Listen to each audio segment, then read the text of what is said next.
according to Christianity, no one's faith is accepted, no one is redeemed or saved, or is admitted to heaven simply, unless they believe in the human sacrifice of Jesus.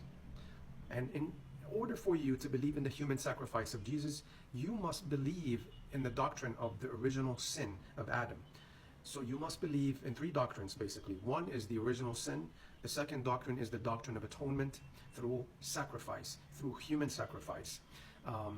So if you do not believe that mankind has inherited the original sin of Adam, therefore every child is born with a sin, and this sin cannot be forgiven by the most merciful God unless a human sacrifice is made, unless you believe that Jesus is the begotten Son of God, whom God Almighty has sent to be sacrificed for the salvation and the forgiveness of the original sin of mankind, then you will never be saved.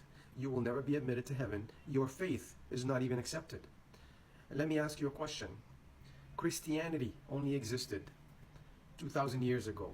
And if we are speaking technically, Christianity was only formulated. All the teachings of Christianity were formulated 400 and 500 and 600 and 700 years after the death of Jesus. So we're talking about a religion that is only 1,500 years old.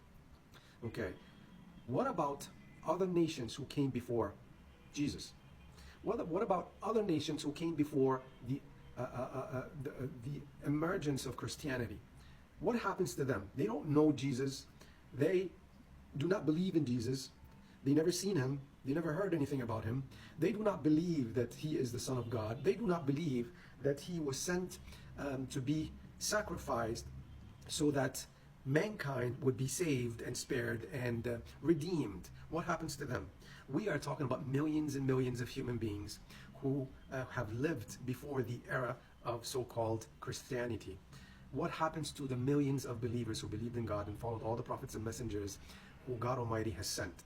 What happened to those who lived in the times of Moses? What happened to those who lived in the times of Solomon, David after Moses? What happened to those who lived in the times of Abraham and in the times in the era of Abraham's sons and descendants? What happened to those who lived in the times of Noah before Abraham even came? What happened to those who lived in the time between Adam and Noah? We're talking about, thousands of generations, millions and millions of people, thousands and thousands of years.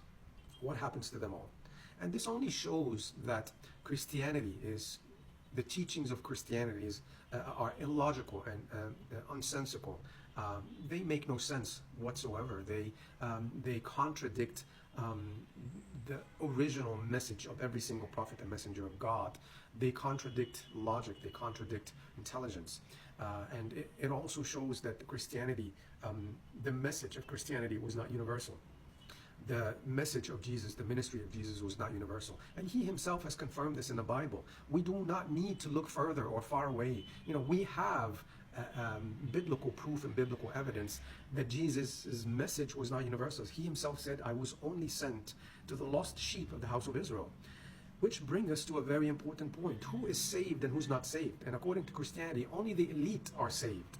No, this is just another racist, discriminative religion that calls upon people to think that only a group of people will be saved, yet not the entire human race.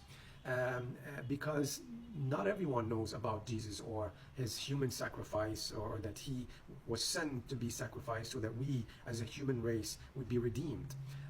If we go back and examine the biblical teachings of the Old Testament, God Almighty has frowned upon human sacrifice, and he called it pagan practices in various verses. So how can he call human sacrifice pagan practices? Then he sends his so-called one and only begotten Son to be sacrificed on the cross so that humanity would be spared, humanity would be saved, and the original sin, which they never committed at all, the original sin of Adam, be forgiven. I mean, is this the merciful God that you wish to worship? Is this how you perceive the most merciful and most gracious God? This is why Muslims debunk such misconceptions and such false teachings of Christianity, because it goes against the mercy of God. It goes against every teaching of every prophet and messenger that God Almighty has sent.